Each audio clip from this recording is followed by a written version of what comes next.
नमस्कार। आज मेरे साथ शिक्षा क्षेत्र की सबसे जाने मानी हस्ती जो हैं, जिन्हें कौन नहीं जानता और जिनसे सब इंस्पायर हैं, सब उनको एडमायर करते हैं, अनिल सहस्त्रबुद्धे सर के साथ आज मुझे बैठने का मौका मिल रहा है। सर नमस्कार। सर नमस्कार शशि जी।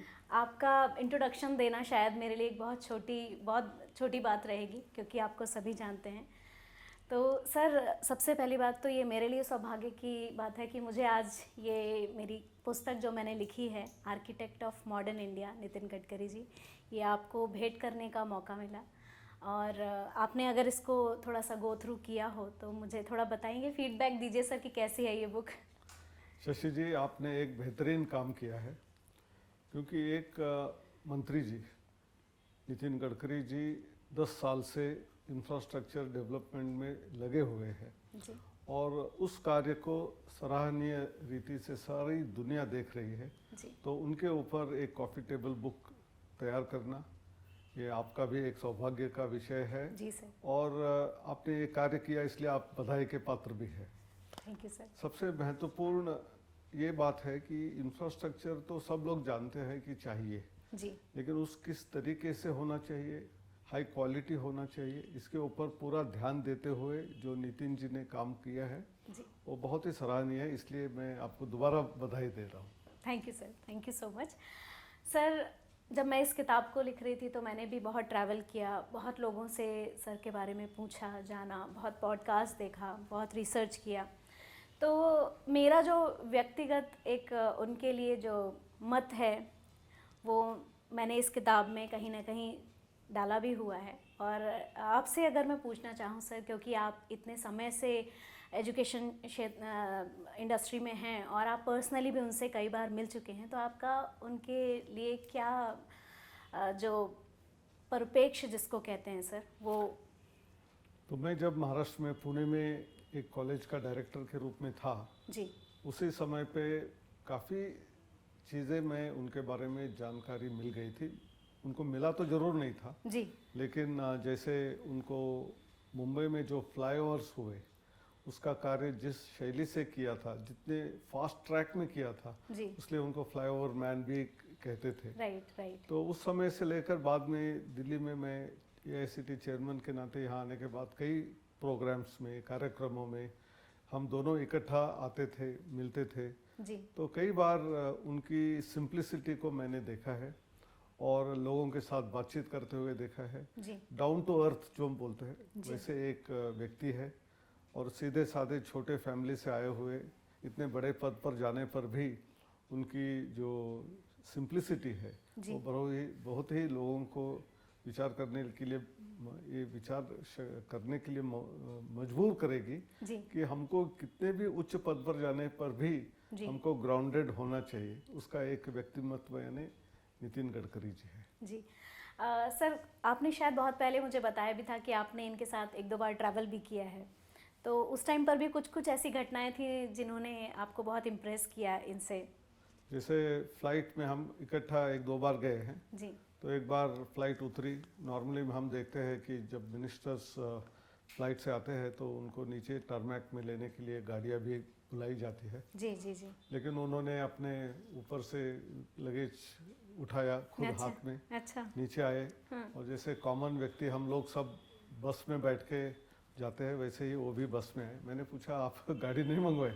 अरे यार कहाँ, छोड़ दो, तो एक साथ में जाएंगे, गप्पे मारेंगे, ऐसे जब कहे तो उसमें से दिखाई देता है कि आदमी की एक प्रवृत्ति कैसे है, सीधापन कैसे है। जी जी तो जी। एक छोटा अनुभव मुझे ऐसा मिला था।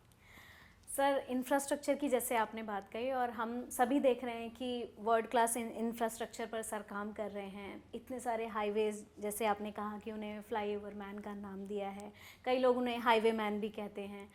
तो उससे कितने बदलाव हुए हैं? आप तो बहुत पुराने समय से देख रहे हैं, 10 साल 20 साल से पहले भी, और उसके बाद अभी कितना उसमें चेंजेस आए हैं? देखिए, सबसे पहले तो 40-50 साल पहले जब हम छोटे बचपन में बस से ट्रैवल करते थे तो हमको एक जगह से दूसरे जगह जाने के लिए जहाँ 4-5 घंटे लगते थे, अब 1.5-2 घंटे के अंदर में ही जाते हैं। जी तो समय कम से कम आधा के भी नीचे हो गया है। जी और दूसरा एकदम स्मूथ राइड। जी जैसे बटर के ऊपर हम चल रहे हैं, ऐसे रास्ते हो गए, राइट इतने स्मूथ, जी इतने खड्डे बिल्कुल ही नहीं है। जी तो ऐसा ये बदलाव जो हुआ है, ये तो धीरे धीरे हो रहा था, लेकिन ये 10 साल में जिस स्पीड से जी number of highways, kilometres of roads बने हैं, जी इसका कोई इक्विवेलेंट कहीं भी नहीं दिखाई देगा। जी तो इसलिए उनको आर्किटेक्ट ऑफ मॉडर्न इंडिया जो इंफ्रास्ट्रक्चर के लिए माना जाता है, वो उनको जरूर हमको श्रेय देना पड़ेगा। तो आप मानते हैं सर कि ये टाइटल अच्छा है? बहुत ही अच्छा टाइटल है क्योंकि मॉडर्न इंडिया के लिए आप बिजनेस हो, जी ट्रैवल फॉर प्लेजर हो, जी जब गुड्स भी, स्पेशली आप देखिए टमाटर हो या एप्पल्स हो या फल या सब्जियां, जी यदि बहुत देरी से पहुंचती है तो आधी के ऊपर खराब हो जाती है। राइट सर तो जितना फास्ट और स्मूथली वो एक जगह से दूसरे जगह में जाएगी, उसको उतना बिजनेस में लाभ होगा। जी तो जी ये सब चीज इनडायरेक्टली इकोनॉमी को डेवलपमेंट करने में भी कामयाब होती है। Right right sir. सर इस बुक में बहुत सारे उनके ऐसे इनिशिएटिव हैं, जैसे पर्वतमाला है, सागरमाला है, सेतु भारतम है, बहुत सारे सर के प्रोजेक्ट्स ऐसे इसमें बुक में मैंने इम्प्लीमेंट करवा, जो उन्होंने इम्प्लीमेंट किए उसको इसमें ऐड ऑन किया है। तो ऐसा कौन सा प्रोजेक्ट जो है जो आपको बहुत इम्प्रेस करता है? देखिए, सागरमाला बहुत महत्वपूर्ण है जी क्योंकि हमारा कोस्ट लाइन जो है जी one of the largest in the world, right और जब तक शिप से जो आया हुआ सामान वो एक दूसरे जगह में ट्रांसपोर्टेशन करके नहीं जाता है, जी तो उसकी वैल्यू कम होती है। समय जितना जाता है उतना उसकी वैल्यू कम होती जाती है। राइट तो इसलिए ये सागरमाला, पर्वतमाला, जी भारतमाला, जी ये सारी मालाएं जो है, जी, ये बहुत ही बेहतरीन काम है और ये बहुत ही इनोवेटिव तरीके से की गई है। जी जी जी नेशनल हाईवेज तो पहले भी थे, जी लेकिन उनको सुपर हाई एक्सप्रेस वेज बनाना, जी जो 2 लेन वालों को 4 लेन, 4 लेन को 6 Six लेन, lane, 6 क्या 8 लेन वाले, राइट ये सब जो किए हुए हैं। जी। और सबसे महत्वपूर्ण, यानी पहले भी मिनिस्टर्स होते थे, जी लेकिन हमेशा बजट कम है, पैसा नहीं है। हाँ तो हाँ इनके हर भाषण में ये रहता है कि भारत में पैसे की कमी नहीं है, हाँ मुझे आप बजट मत दे दो। जी सिर्फ जी फ्रीडम जब मिलेगा तो Right. उससे हम लोगों से ही पैसा लेके हम उनको वापस एक अच्छी सुविधा दे सकेंगे। Right sir. ये उनका जो मानना है, ये बहुत ही इनोवेटिव तरीके से किया हुआ कार्य है। सर इस बुक में मैंने एक वाटर कंजर्वेशन जो उन्होंने इनिशिएटिव उठाया था जब वो जल मंत्री भी रहे हैं, तो आपको कौन सा ऐसा इनिशिएटिव जो वाटर कंजर्वेशन पर उन्होंने किया था आपके सामने, ये आपको बहुत इम्प्रेस करता है, या यंग जनरेशन के लिए क्या मैसेज है वाटर कंजर्वेशन पर? देखिए, पानी की कमी सब जगह में महसूस हो रही है, जी स्पेशली बड़े बड़े शहरों में। जी उसकी जाने पिंच जो बोलते हैं वो बहुत ज़्यादा होती है क्योंकि पॉपुलेशन ज़्यादा है, पानी की व्यवस्था कम है। जी। तो वाटर कंजर्वेशन ये बहुत महत्वपूर्ण बात है, वाटर हार्वेस्टिंग इम्पोर्टेंट है। जी इतना ही नहीं, गाँवों में भी जहाँ जहाँ खेती होती है वहाँ भी हम बारिश के ऊपर ज़्यादा निर्भर होते हैं। जी जब तक हम वाटर हार्वेस्टिंग करके उसको स्टोर नहीं करेंगे जी तो एग्रीकल्चर में भी प्रॉब्लम आ सकती है। तो इसलिए पानी जो है जी वो गांव से लेकर शहरों तक सबके लिए बहुत महत्वपूर्ण है, जी और उसको उन्होंने काफ़ी उसमें योगदान करते हुए आगे बढ़ाया। जी जी और खेती में भी काफ़ी उपलब्धियाँ की। जी वो जैसे हम अलग अलग हार्वेस्ट करते हैं तो उसमें पता चलता है कि कौन से क्रॉप को कैसे रोटेशन करने से अच्छा उसमें से यील्ड एक मिलेगा। जी और कई ऐसी चीज़ें हैं जिससे हम बायोडीजल बना के भी हमारी इकोनॉमी बढ़ा सकते हैं, उसमें उन्होंने काफ़ी प्रयोग किए हुए हैं। राइट तो राइट बहुत ही सराहनीय के काम गांव के लिए, हमारे फार्मर्स के लिए उन्होंने किए हुए हैं। जी जी जी। तो सर जैसे आपने एक सर का इस पे कोट भी है कि गांव का पानी गांव में, खेत का पानी खेत में, और ज़मीन का पानी ज़मीन में रहना चाहिए। तो ये कोट जो है वो मुझे भी बहुत पसंद है। अच्छा सर, इनोवेटिव आइडियाज़ की बात करें, सभी लोग बोलते हैं कि गडकरी सर के आइडियाज़ जो हैं वो आउट ऑफ द बॉक्स होते हैं, तो आपके क्या विचार हैं इस बारे में? नहीं, मैंने तो 2 इम्पोर्टेंट चीज़ों में देखा है। एक तो वो बार बार कहते थे कि वेस्ट टू वेल्थ, जी और हम सब जानते हैं कि हेयर कटिंग सैलून में जाके लोग अपना हेयर कटिंग करते हैं तो चूल बाल जो है वो चले जाते हैं जी और वो कहीं ना कहीं डस्टबिन में चले जाते हैं। जी तो उन्होंने कहा कि उसमें काफ़ी मात्रा में प्रोटीन एक्सट्रैक्ट करने की सुविधा हो सकती है। तो इसलिए वहाँ से सब इकट्ठा करके टनों में उसको लाकर उसको प्रोसेसिंग करके करने वाला, यानी वो वेस्ट से वेल्थ निर्माण करने का एक प्रयोग जो किया है वो बहुत ही सराहनीय है। सिमिलरली एग्रीकल्चरल वेस्ट जो होता है उससे आप बायोगैस भी बना सकते हैं, बायोडीजल भी बना सकते हैं, और उससे भी हम हमारे इकोनॉमी में बढ़ोतरी होती है। जी। और तीसरा सबसे महत्वपूर्ण इनोवेटिव जो इंफ्रास्ट्रक्चर डेवलपमेंट में जब वो फ्लाईओवर की बात चल रही थी जी तो हम हमेशा सिविल इंजीनियरिंग के प्रोजेक्ट डिले होते हुए देखते थे। जी हमेशा कोई भी चीज 2 साल की, 3 साल, 4 साल, 5 साल में भी कई बार कंप्लीट नहीं होती थी। जी और इसलिए अलग अलग टेंडर्स में एक पेनल्टी क्लॉज रखा जाता था कि आपका 2 साल का काम यदि 3 साल में किया तो नेचुरली आपको जो आमदनी मिलनी चाहिए उससे कम करके देंगे जी। तो इससे एक अलग माहौल में आप यदि जल्दी करोगे तो आपको एक्स्ट्रा पैसा मिलेगा, बोनस मिलेगा, ऐसा विचार कोई आज तक किसी ने किया नहीं था, उन्होंने किया। तो इसलिए अनेक प्रोजेक्ट जो डेडलाइन था उसके बहुत पहले ही होने लगे क्योंकि उससे 2 फायदे होते हैं। एक तो कॉन्ट्रैक्टर को भी फायदा होता है, उसको बोनस मिल रहा है, और जब प्रोजेक्ट जल्दी होते हैं तो उससे आमदनी जो मिलनी है, जो रोड में गाड़ियां चलती है तो हमको टोल देना पड़ता है, टोल का कलेक्शन भी ज्यादा हो जाता है। तो net profitability, win win situation निर्माण करने वाला ऐसी चीजें छोटी छोटी है लेकिन किसी ने सोचा नहीं था, वैसे उन्होंने करके दिखाया। Right sir. और अगर सर हम बात करें, अभी आपने इनोवेशन पर बताया, तो यंग जनरेशन के लिए क्या मैसेज है? क्योंकि sir Nitin Gadkari sir ethanol, methanol और अभी हाइड्रोजन वाली गाड़ी भी ले आए हैं, जो हमारे और आपके टाइम में पहले लोग बोलते थे कि क्या पानी से गाड़ी चलेगी, तो अभी वो पानी से गाड़ी चलने वाला प्रोसेस भी अभी आ गया है, जो मेराई कार उन्होंने अभी इंट्रोड्यूस करी है। तो यंग जनरेशन के लिए क्या मैसेज है?